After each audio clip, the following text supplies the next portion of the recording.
Good afternoon, everyone, and welcome to the March edition of the AABE webinar series.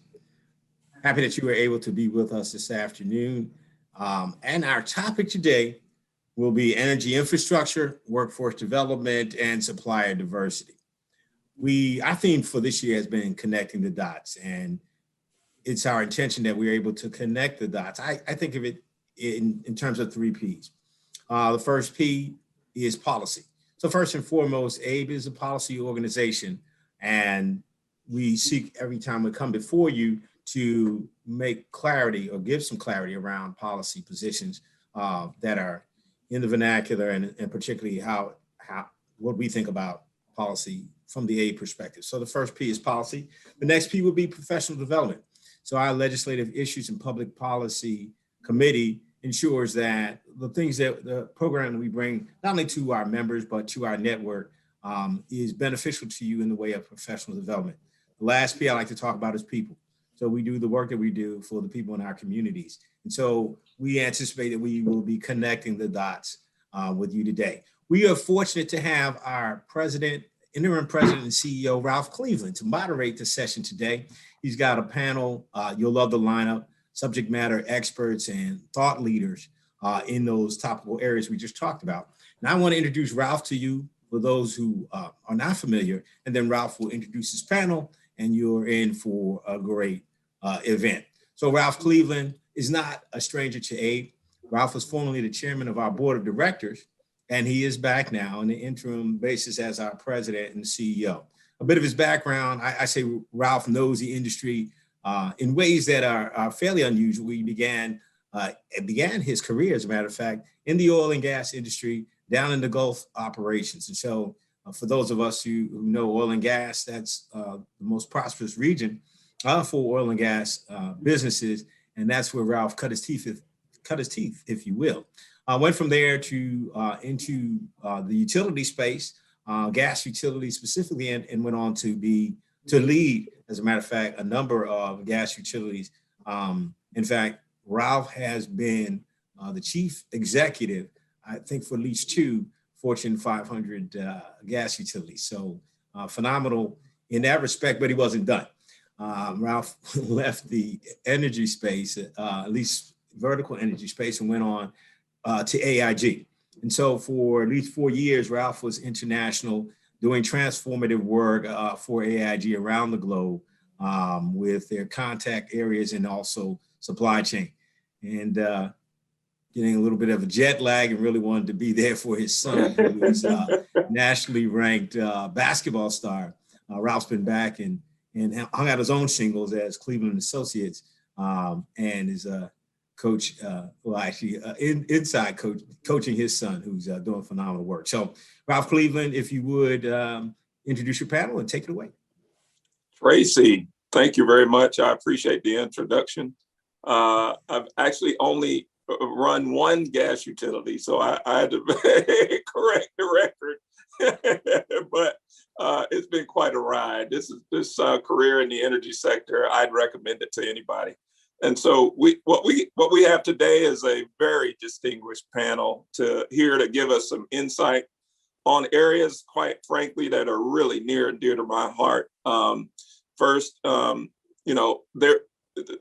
administration and this legislative, this Congress is looking to put into place a pretty significant infrastructure, pass a pretty significant infrastructure bill. The number that I've heard floated is somewhere around $2 trillion for this infrastructure bill. And of course, they have a real focus on clean energy as well. And so as we think about those particular issues and the challenges that the industry has had just in terms of representation and equity of opportunity, we really wanted to bring a panel to you that could speak to these issues in depth. And so I'm thrilled that we have the panelists that we have today. First, we have Missy Hendrickson, who is the Executive Director of the Center for Energy and Workforce Development. And I'll give the panelists time to share with you a little bit more about what what they do at the firm or at the organization that they're leading. We have James Staples, who is the president of the Renewable Energy Partners. And we have Maria Prince, who is a vice president of the National Minority Supplier Development Council, and is heavily involved in supplier development issues. And so you can tell kind of where we're leaning with respect to this panel and their expertise. I want to give them the opportunity to share a little bit with you about what they do in their respective organizations, just so you get a little bit better context and get to know them a little bit better. And so I'm going to start, Missy, with you, if you don't mind.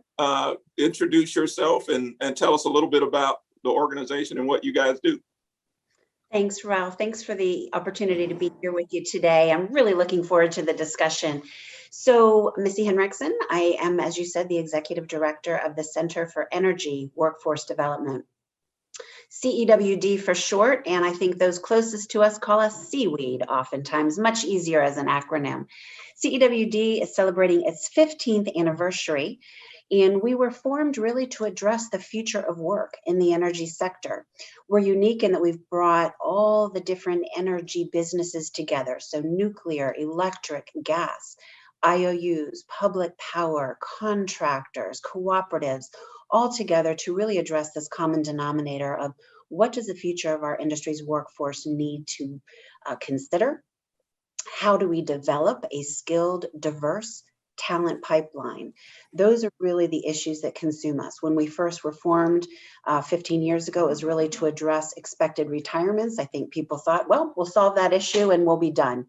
And while we've made great progress with expected retirements in the industry, there really is no shortage of workforce development needs that really bonds the industry together. So looking forward to talking and being able to share a little bit more about the organization and the conversation today.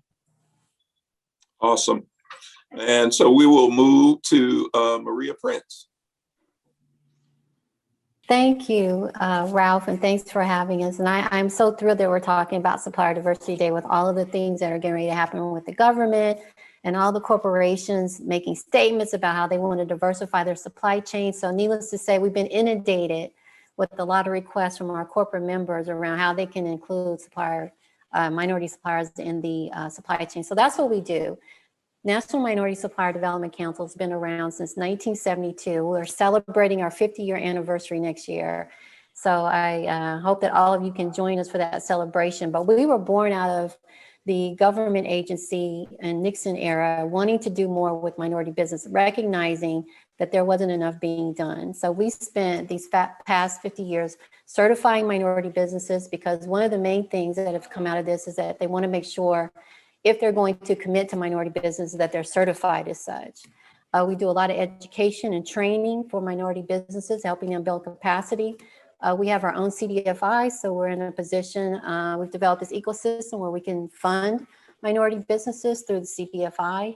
And we also connect minority businesses with corporate and government supply chains, helping them meet, match, and do business together. So those are the things that we're focused on and have been since 1972. And my role in that is to facilitate those business opportunities for the MBEs, the training development, and the capacity, as well as working with government agencies to understand legislation that's coming out and if we can influence it at all to help the constituents in our network. So thank you again for having me. And I also look forward to this conversation. Absolutely. Thank you, Maria. So James, share with us more about you and your organization and some of the good work you guys have been doing. Sure. So my name is James Staples. I'm the principal and founder of Renewable Energy Partners. Renewable Energy Partners is a solar installation and development firm here based in Minneapolis, Minnesota. As a North Minneapolis resident, I don't know if you all know, Minneapolis has some of the worst disparities in the country. And so with that in mind, in terms of racial disparities, so with that in mind, I started the company in 2013, acknowledging that the fact that solar was taking off and the emerging sector of clean energy was clearly a pathway with a major trajectory. And I focused on the idea that we could create jobs for people from my community and also other diverse communities that surround us. And so, challenges, there's a lot of challenges that come along with these disparities. And so acknowledging that education, income, home ownership, and all these are components, we acknowledge that that the solar space was growing, and we wanted to make sure that there was proper representation in that space. And so there were some key components that were when I first started the company, we were on rooftops, we were working. I had 3 guys working with me, physically laboring on the roof, and guys from the neighborhood. And then the goal had been to, I got up there and realized, listening to Van Jones way back, right, that climate change and poverty is something we can address. We can tie the two together. And so I focused on that as the key component, and said to myself, when I was on that roof, I said, I can't just have 2 or 3 guys working, right? I said, this is a bigger opportunity than me. So talking with one of my mentors, David K. Owens, he told me, he said, this is like, if we miss this opportunity here, this is like missing the dot-com era all over again. So with that in mind, seeing that some of these guys didn't know what they were doing, I saw that there was training that we needed to bring to the community. And so we went out, and the state had vacated a building that was probably 2 blocks from where I live now, where I'm sitting now at my house. And it was a 22,000 square foot building. And I pushed the government. The government owned this building for the last 20 some years. And I said to you all, I said to the governor, I said to Governor Dayton, legislators, council members, and everybody else, I said we should use this piece of property for the greater good of the community that will benefit us all. And so there was a lot of foot dragging, a lot of support verbally, but then it became a lot of foot dragging when it came time to actually do so. So 3 years later, after all this talk and all this work, I started Northgate Development, which is a real estate holding and development firm, and they actually made the acquisition of the property for the purpose of turning into a training center. And we've been fighting a good fight over the last 7 years since the conversation started, and we have finally started to make some significant inroads with that property. And that means that we have had some training offerings there on site. In addition to, we've made some significant improvements to make the building itself a living laboratory for clean energy and STEM, which includes 166 kilowatts of solar, which we've deployed ourselves on the rooftop. We've got a heat pump system that's being deployed. We've got electric vehicle charging stations, battery storage, a stormwater management system, all the elements of STEM and the climate change mitigation strategies for students to learn from. Awesome. So I'm excited about the conversation that's happening, and I'm looking forward to a robust discussion, and happy to be here. Thank you all for the invitation. Absolutely. So I want to set a framework really quickly here. And Jamez, I want you to speak to one particular concept within this framework. We talk. There's a lot of discussion about justice and equity in terms of the dialogue that is occurring these days. And I often talk about justice. Really, there's 2 forms of justice you really have to focus on, and you need broadly in society and in an organization. The first is distributional justice, and the second is procedural justice. And if you have both distributional and procedural justice, actually, that's when you can start developing trust in an organization and in a society. But there's also this concept of equity, and I want to sort of distinguish that concept by saying equity is what you tend to bring to the system, what you tend to bring to the organization. My wife's a teacher, and she often talks about the inequities that students come to the educational system with, that you have to then recognize if you're going to truly help those students to succeed. And Jamez, I wonder if you could speak to, based on what you're seeing with the work that you guys are doing, what are some of the inequities that you see, some of the things, the challenges you have to address that go beyond just getting people into the training center, that go beyond, that help create those disparities that tend to persist? I wonder if you could speak to that. So I think there's a belief gap. And I think that is one of the key components that strongly drives. I think that people don't believe that they can, or other people don't believe that they can. So with that in mind, I think that there's a unique opportunity to start to bridge that gap and create the pathways of opportunity. And so what we've developed is a model called engage, educate, train, and hire. And so what that means is, first of all, you have to first engage these folks around the idea of what's out there in terms of the opportunity, right? And let them know what's even happening, because 9 times out of 10, the people from economically challenged communities like mine, and I live here intentionally, they don't know that there's an opportunity in energy, right? And with that, if you're not engaging them, nobody's having a conversation with them about that, then they don't know. So if you engage them and then if you say to them, hey, here's an opportunity to get trained, and you tie things to the purse strings, right? And you start talking economically, people start paying more attention, right? So when you say, hey, here's a job, well, how do I get the job? Well, then you got to engage, you train them, engage them and train them, and then you hire them, right? So I think that there's some challenges that need to be addressed within the energy sector at large. And one of the things is that we need to do a better job of building STEM pipelines, acknowledging the fact that this is a STEM field, right? Recognizing that. And so I served on Energy Utility Diversity Group last year which was legislatively mandated and oversaw by the Public Utility Commission. And so like that mechanism right there started to raise the awareness of the need for more diversity in the energy sector at large, but then also the clean energy space.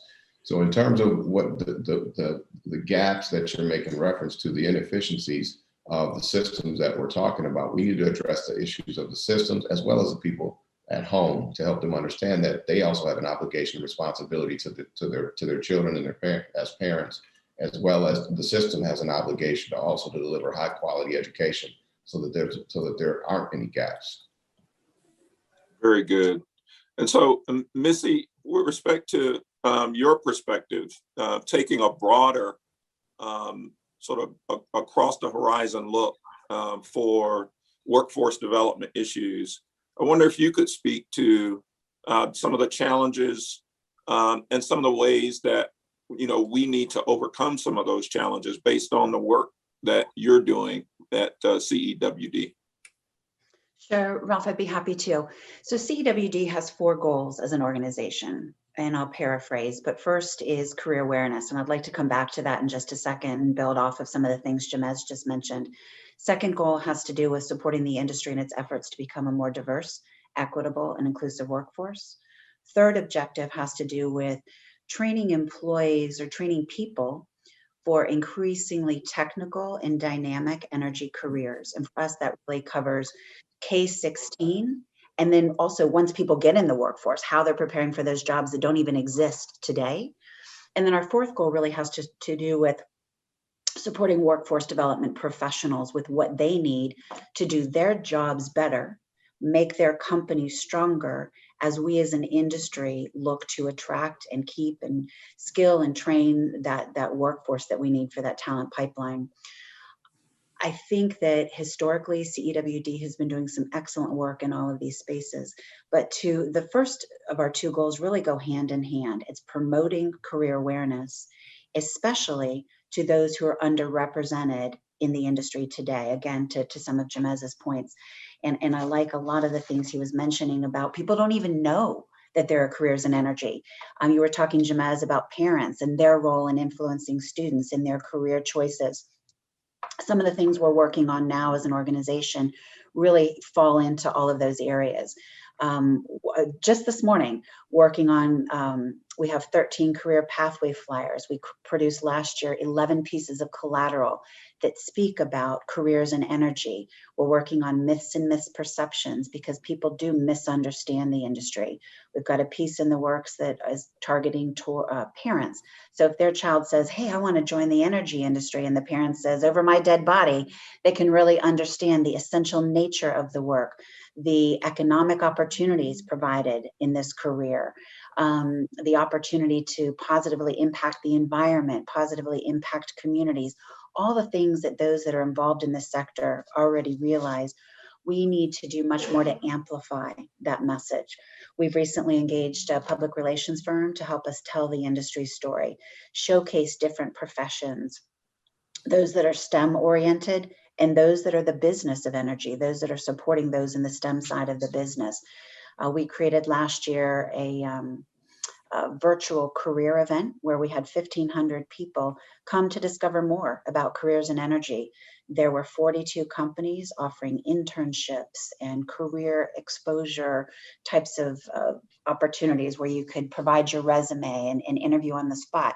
We partnered with minority serving institutions and minority serving organizations so that we weren't attracting friends of friends already in the industry, but exposing people who may not know about those careers. We partnered with Urban League, Out for Undergrad, AABE.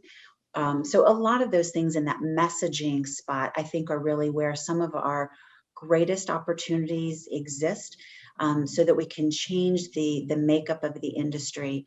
And I know a lot of energy companies are really focused on making sure that their workforce models and mirrors the communities and customers they serve. And that's a big ambition for CEWD as well.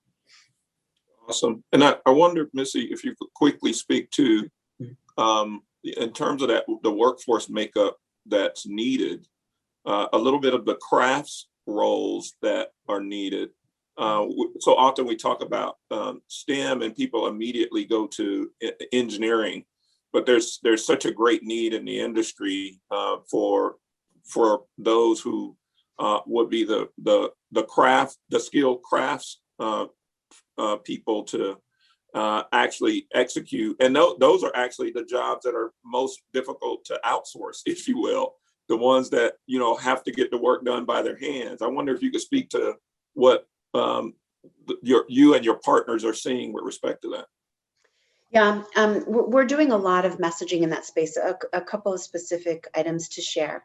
First of all, in the virtual career event that I mentioned last year, we were really fortunate to have Mike Rowe as our keynote speaker. For those unfamiliar with Mike, he's most closely associated with the show Dirty Jobs that used to exist. And that has such a negative connotation. That's not how we want to represent clean energy careers.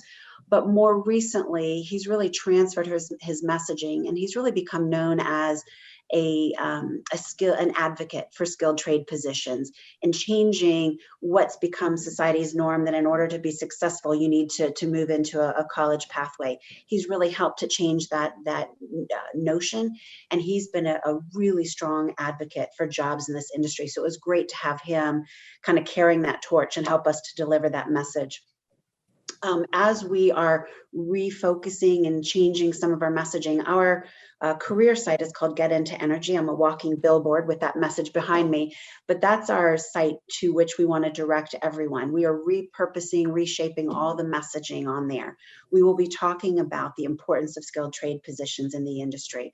We'll be talking about technical and engineering careers. We'll be talking about apprenticeships and how people can get in the industry at different levels. We want people to recognize this is a career and a career opportunity for all, depending on if you were, an athlete or mathlete in school, if you were an environmentalist, or if you are a drone enthusiast. We've got opportunities here for you. So again, it's getting that word out. One of the greatest, we have a DE&I community of practice within CEWD. And at our December meeting, as everybody was talking about where they were making progress and where some of their biggest challenges were and are, the lack of diversity in skilled trade positions was identified almost universally as one of the greatest challenges companies are facing. Don't have the solution for that yet, but I think some of this messaging, some of the awareness of apprenticeships, the earn and learn model, you can have incredible high-paying careers through the apprenticeship model. We also have a great partnership with some of the labor organizations. In fact, IBEW is represented on our board of directors. So we've had an introductory call here in 2021 to say, let's work on this issue together. Let's look at some national discussions, some national opportunities to take away some of the the local one-on-one negotiations. And so again, work in motion of what that may be, but we do recognize that skilled trade positions are an excellent entry point and really could benefit from greater diversity there. So it's an A+ priority for our organization this year. Yeah, very good. Thank you for the insight.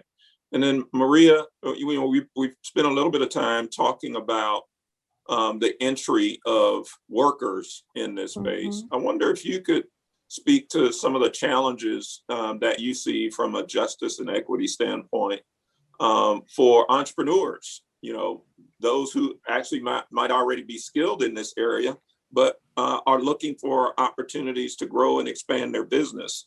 So what do you see from your perspective from a supplier development standpoint?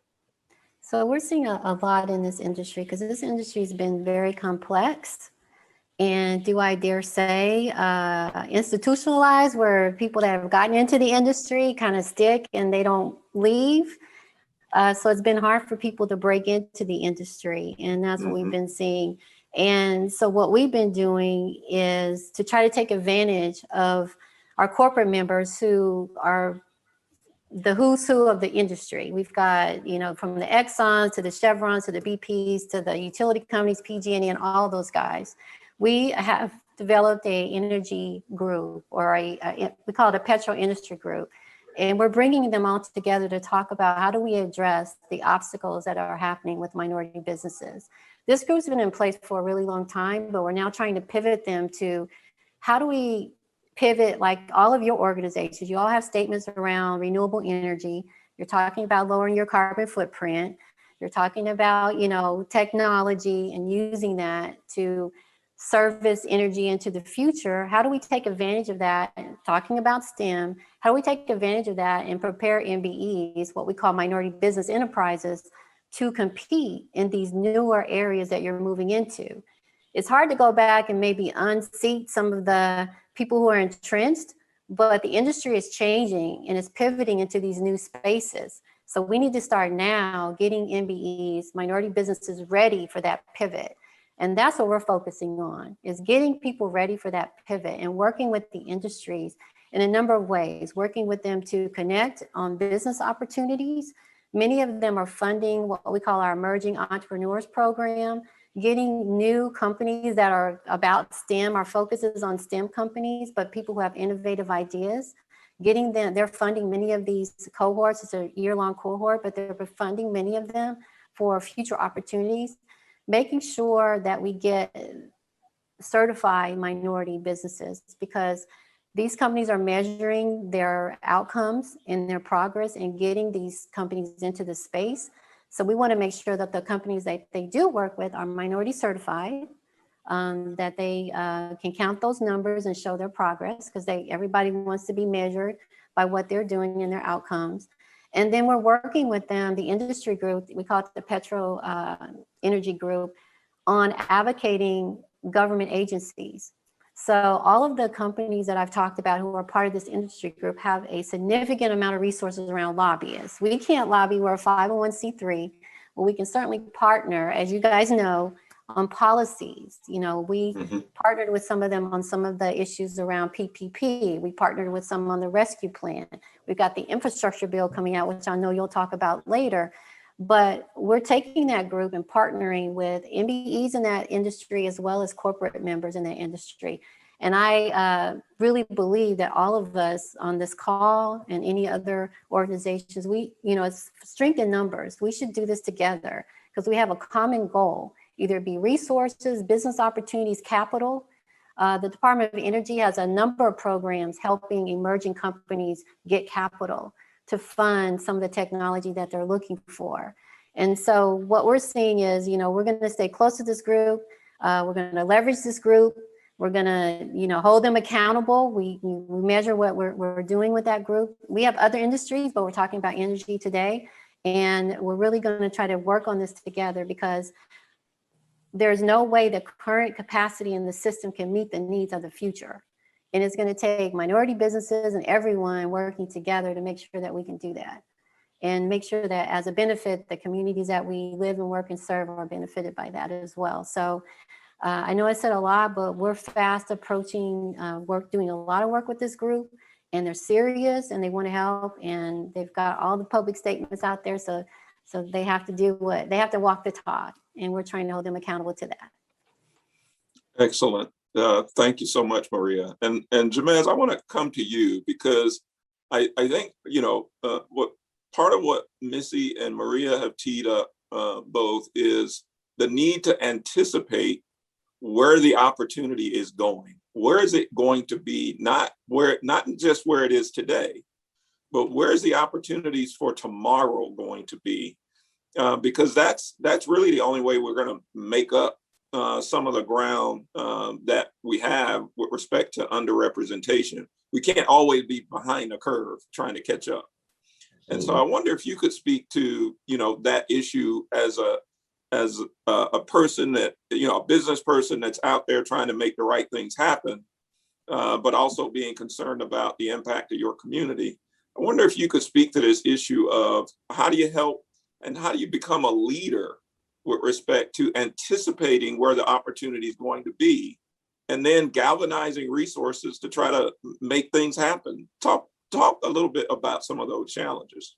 Well, Ralph, I thank you for the opportunity to talk a little bit more about this, because I think that as the only private guy here on this webinar, I've been working very, very hard to really tie some of the policies that are being put in place, some of these entities, private sector, public sector, that are all talking about this 100% renewable energy or sustainability and mechanisms, as well as the workforce conversation, which is very imperative if we're going to start making sure that underrepresented communities are properly participating. And so here, I'll just speak specifically to Minneapolis, right? So back in Minnesota, back in 2013, when the legislation for the Minnesota Solar Jobs Act was being passed, I was at the Public Utility Commission advocating and saying, hey, we need to do this with equity, right? We need to make sure that we have policies in place to make sure that there's minority participation, right?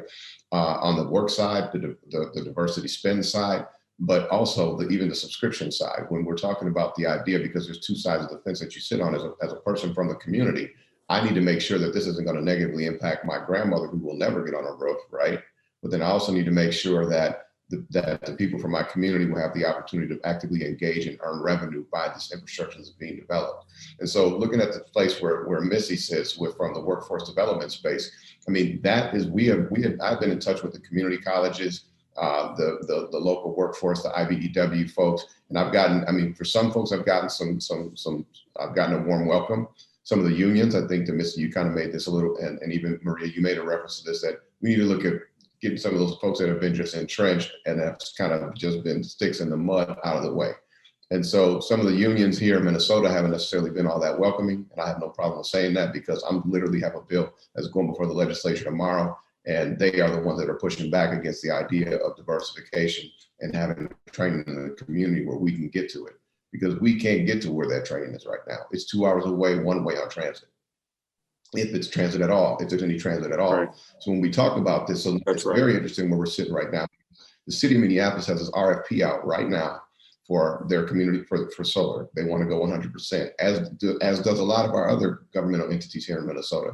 Well, if you've got this thing where we're talking about this this RFP that'll get you to 100% renewable, you got this ailing community that isn't necessarily been engaged, and we're lacking opportunity. You got a guy like me standing in the gap, focused on trying to create the pathway of opportunity to make sure that we are all actively participating and included.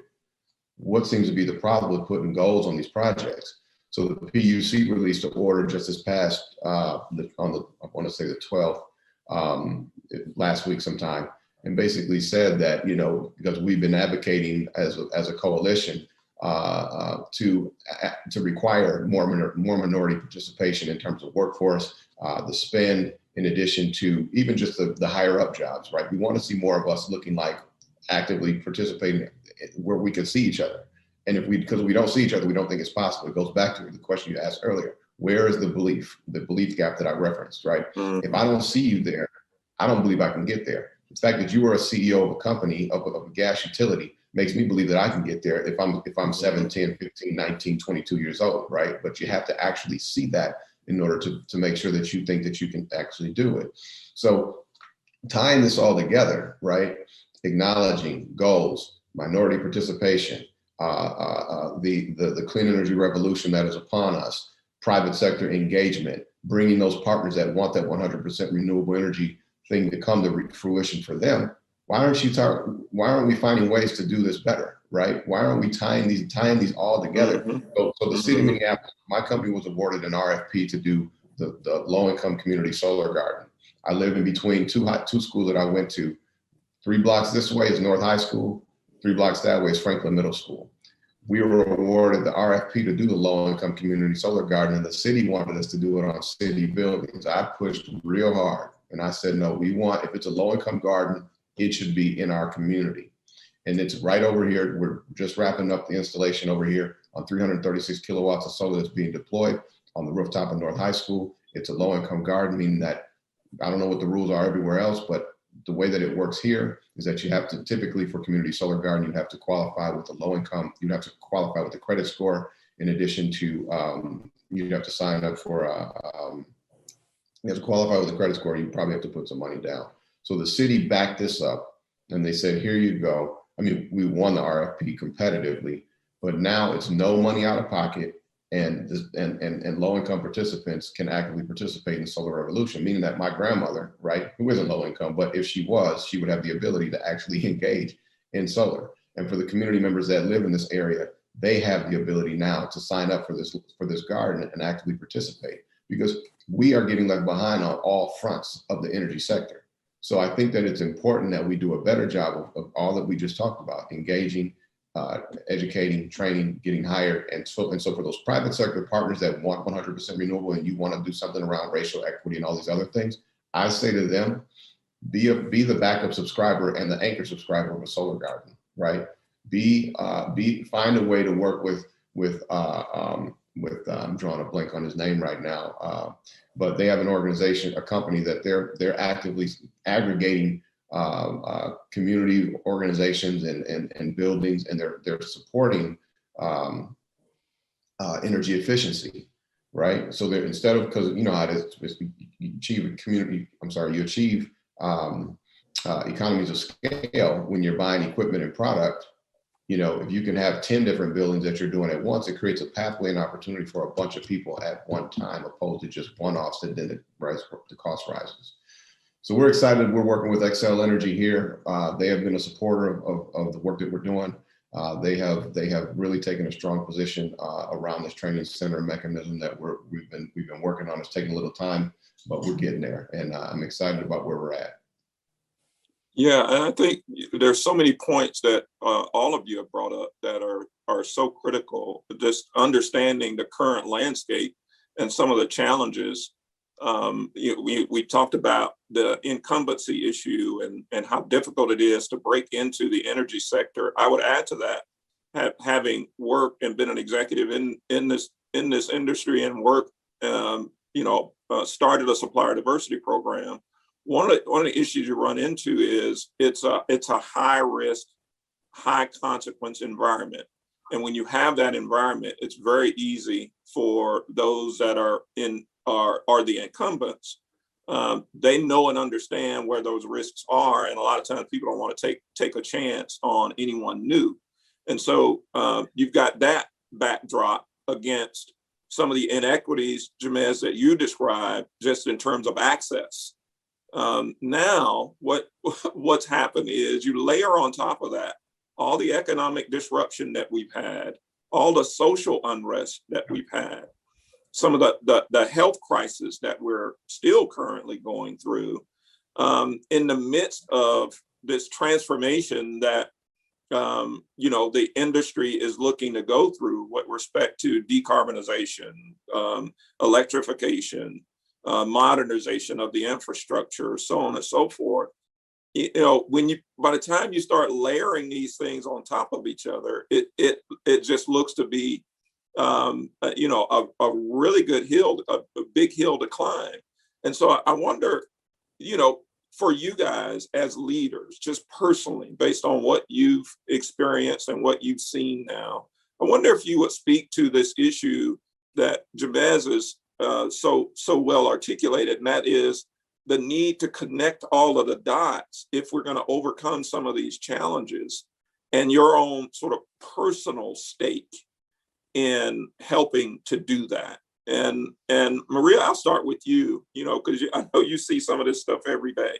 I do. As a professional supplier diversity yourself, you're speaking my language of what we've been trying to do over the years. And that's why we've been tethered to the industry group, because they represent so many different companies within the industry sector. So what we're seeing and what we're trying to do is change the paradigm of how people think about this and keep focused. Drop the noise of what's going on around you and stay focused on what these companies are saying they're trying to accomplish. What is the White House trying to accomplish? Stay focused on that, and let's address that. So to your point earlier, we can't go back and reinvent what's already happened, but the companies aren't staying where they are in the past.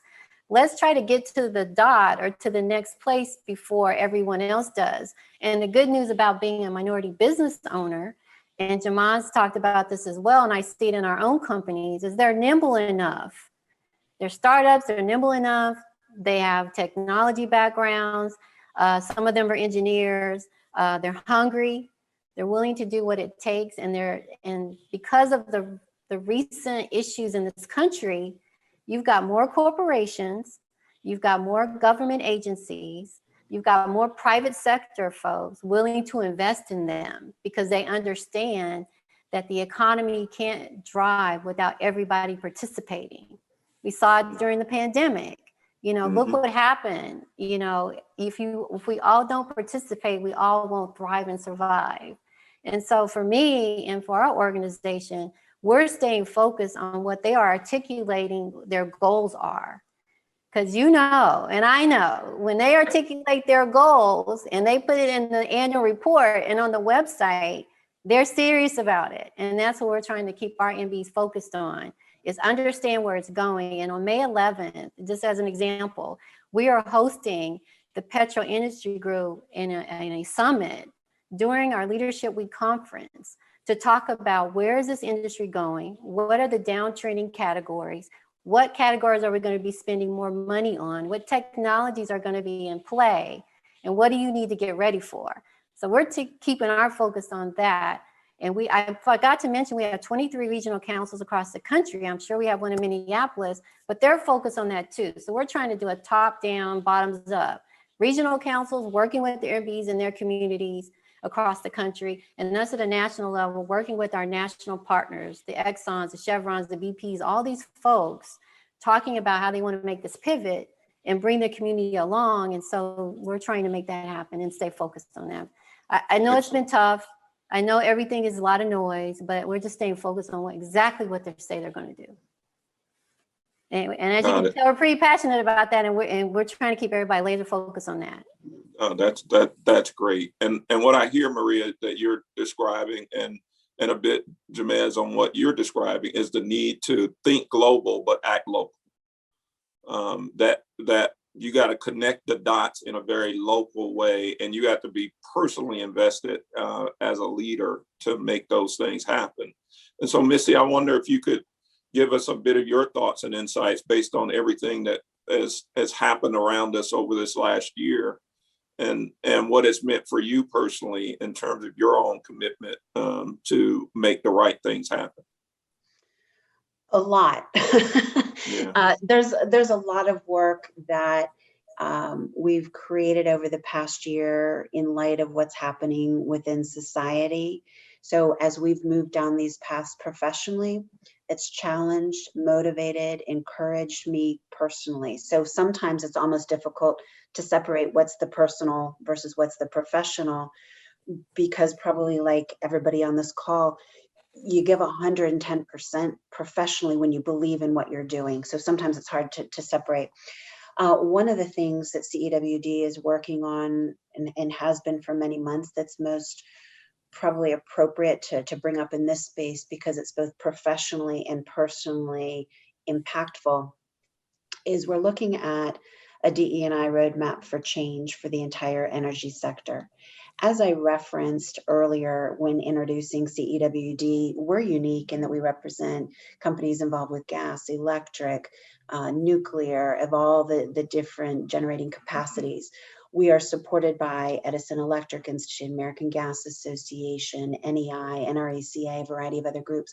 So we're in this unique position to be almost a convener. And so all of our partner associations and CEWD are all working together on what an industry-wide, not sector-specific, but industry-wide DE&I roadmap for change may look like. So not here's the gas version and here's the electric version and here's the nuclear version and the contractor version. How can we do this together so that in essence a rising tide will lift all boats? And we've got IOUs that are big and sophisticated, in many cases have been working in DE&I for years. And we've got some smaller member companies that want to be having the right conversations, taking the right actions, but they're smaller and they may not have the depth of resources. So how can we unite the industry for best practices and data sharing and types of work and suggested actions that will make a difference. So that's probably one example, and probably the greatest example of where I feel both professionally and personally motivated, because I think if we can pull this off, and it's a challenge bringing so many different kinds of businesses together, I think the results for the industry, where we're almost saying, here's a playbook and customize it, and everybody's at a different place in their journey. But if you can find one or two things in there that really speak to you as a company, and then can create meaningful action and meaningful change, that has the opportunity to really be impactful for the industry, and more specifically than the industry, the people that represent it and the people that are not yet part of it. So that's kind of a long-winded answer, but again, professionally and personally, where I think some of my greatest excitement lies in this area. Got it. Thank you, Missy. And so as we look forward now, and we anticipate that the administration and Congress are going to move forward with a fairly large and substantial infrastructure bill and sort of the clean energy focus. What, from your perspective, what insight or what nuggets would you most like the administration to take into account based on your experience? What things can they do that might be different than they've thought about in the past, that you think would be particularly helpful in this area of justice and equity for and increased participation of all communities, in this new economy that's being built? Jamez, I'll start with you. Sorry about that. Sun's going down out here, so I'm getting a little darker over here. I would say that I think that it goes back to the theme that you said. I think it's absolutely imperative that we connect the dots, right? By connecting these dots to policies, to the goals of the administration, but also local policies, tying the resources directly to the institutions that will service these communities that haven't traditionally been engaged, will play a critical role, making sure that there's proper outreach, and also tying the educational system at the lower levels to it. Also, I think that's going to be very, very important.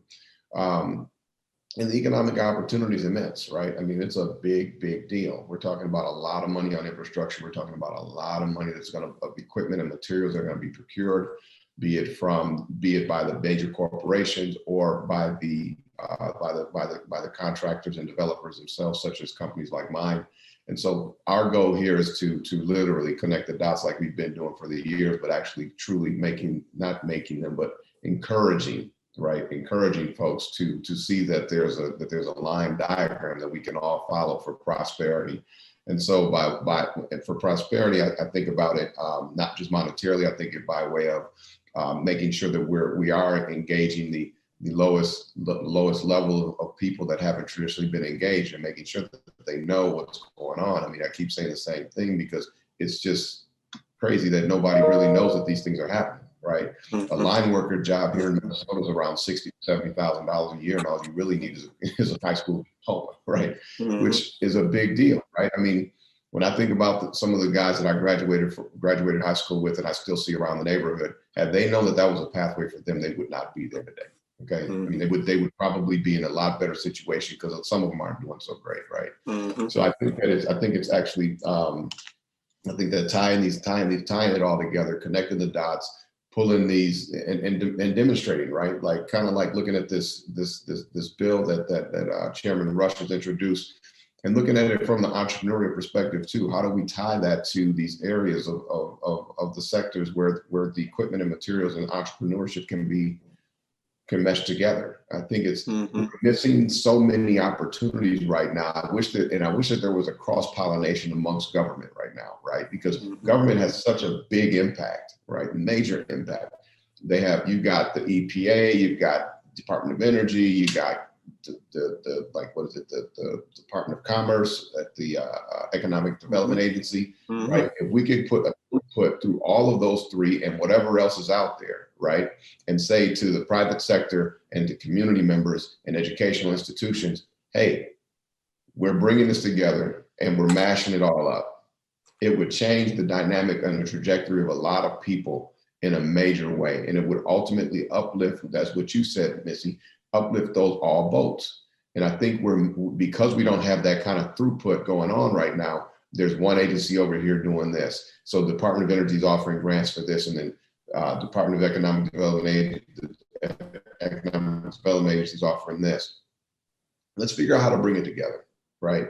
Bring it together. And I think, Ralph, you and your role can play a critical role in helping to do some of that, given that you're overseeing a policy organization, starting to have those conversations with the White House staff and members of Congress, and starting to say, how do we start to cross-pollinate so that we don't have this, so we don't do what we did last time where this happened with the Obama administration, where we ran into various troubles with a bunch of training and no jobs, right? Like, how do we make sure that this happens? You have to incentivize the unions, you have to incentivize the people, and Chairman Rush's bill does such a phenomenal job of that, because it's given the incentive to the private sector to engage with the educational institutions and the nonprofits.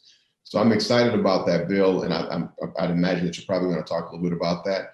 But I think we got to do a better job of bringing everybody to the table, and ultimately bringing them to the table and showing the value proposition that they have, that they'll benefit from, so that we can achieve the ultimate goals. Terrific. I think that's full of great insight. I think, as you described, the incentive structures a lot of times get in the way of being able to make real progress. Things are like, as has been mentioned, relative to the unions and the like. How do you sort of restructure incentives so that, you know, everyone is incented to get to those outcomes, Maria, that you described, that everybody says, you know, verbally, and they talk about wanting to get there, but how do you actually operationalize it? And Maria, I wonder if you would give your thoughts on, you know, what would you share with the administration? What would you have them take away that, you know, what you think would really make a difference? So not to add what Jamez has already said, not to repeat, but to add, one of the things that we saw when we were working with the administration on PPP and the first round and the second round is, yes, the agencies work together, but they were not thinking about, to your point, the equity of it. All they were trying to do is make it equal. So the problem was, you know, the big banks didn't give them an opportunity, but everybody got to apply, right? That was the first round. And I don't want to mention the banks, and I only mention the energy companies because they've been great partners to us. Not that all haven't, but that was the first thing. It was equal, but it wasn't equitable. So then the second round, when we were working with them, we said, look, you know, the banks have their customers, they have regulations and other things preventing them from doing what we thought they could do. So let's let the minority deposit institutions, the CDFIs, work with these minority businesses, because there's, you know, documentation and other things that they weren't used to doing. And plus they were getting in a long line behind the big customers that the banks had that met the PPP, you know, funding. So to me, that's the big miss, is we're so busy trying to make things equal and give everybody equal chance. We're not trying to make it an equitable chance.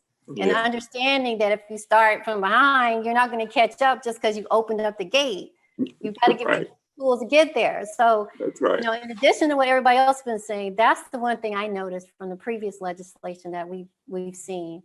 And what we're trying to do is, you've got to work with all these different private agencies like MISCs and like the MBEs and like ours, the other NGOs, because we can put in the infrastructure to make it equitable, not just equal.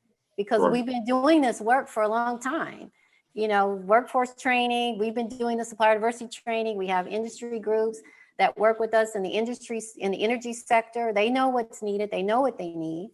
And so that's the main thing I think is missing. It's just that equal versus equity piece is so huge. Yeah, I so agree with you. Check, everybody got a chance. Right. You know, we did what we supposed to do, but that's not, you can't stop there. So, you know, I could say more, but to me, that was the crux of what I saw early on. You know, they tried to do something, but there was a miss.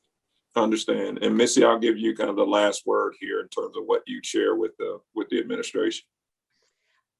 I would just also put the caveat that Maria has. We are a 501c3 organization, so we do not do any advocacy work either. So, just full disclosure. But if I had that opportunity, certainly supporting additional WIOA funding, CTE funding to make sure that, probably doubling CTE funding for career and technical education to make sure that today's students have access to the opportunity to take advantage of those real life training programs that will prepare them for jobs like ours in the energy field, jobs that will support their families, support communities, can change economic development opportunities within communities. Those are the kinds of jobs that are offered by this industry. And again, greatly enabled by additional funding from both CTE funding and WIOA. I would certainly start with some of those messaging points. And I guess I should also say, as it relates to the infrastructure funding, I know that was one of the main rallying points for this call today. I know that the Biden-Harris administration has a strong focus on ensuring funding is going to underserved communities. I think they're looking at 40% of funding opportunities going to communities that have been left behind, and would certainly to continue to advocate for that as well. I would like to say something too. I think that Yeah, please go ahead. You're spot on, Missy. I think that the significance of CTE is I think that's the biggest missed opportunity right now. As I said, I mean, what we're focused on is we're trying to make sure that the younger people have access to this training center, because we've noticed, based on the data from the Minneapolis Public Schools, graduation rates increased 11.5% across the board. When you break that out by diverse, and when you break that out by racial segment, you have a 13.5% increase for African Americans. You have 19% for Hispanics, and almost doubles the graduation rates for Native Americans. So that's one of the things that we are keenly focused on. We have had all sorts of troubles dealing with the public schools, but we're still going to get it done. And I think that the more that you can advocate for that kind of funding and those kind of supports, I think we'll have a better shot at making sure we have a diverse workforce in the future. I'll stop there. Thank you. All right. All right. Thank you. Thank you all. I'm back, and I want to talk to our audience. Please join me in a virtual applause for our outstanding panelists. Learned a lot today. So we have, again, with us, Missy Henriksen, Jamez Staples, and Maria Prince, each giving us their perspective on some pretty hot topics. And you heard a lot about things that are currently in the news. So again, we strive each month to stick to our theme about connecting the dots. And it's our hope that today we helped you connect the dots on these topics. And the way I'll know is your feedback in the survey. So for everyone who's registered for the webinar, at the close of this event, you'll get a survey. So my one ask of you is that you fill out the survey and let us know how we're doing. Well, I got a couple reminders for you, and then we're going to close out. So I want you to be aware that next month, we're going to talk about the future of natural gas. And, as a former trainer, folks used to ask me the WIFM question, WIIFM, what's in it for me? And I think when we look at natural gas, there are a number of things that we can consider, and we're hoping to connect the dots, help you connect the dots with that next month. For example, is natural gas still a bridge fuel? At one point, we talked about that, but is that still the case? Natural gas bans. So should natural gas be excluded from future construction? And if we do that, is there an issue about energy burden and cross subsidy, things that we need to consider? When we talk about natural gas, is it a question of fuel choice or more fuel switching?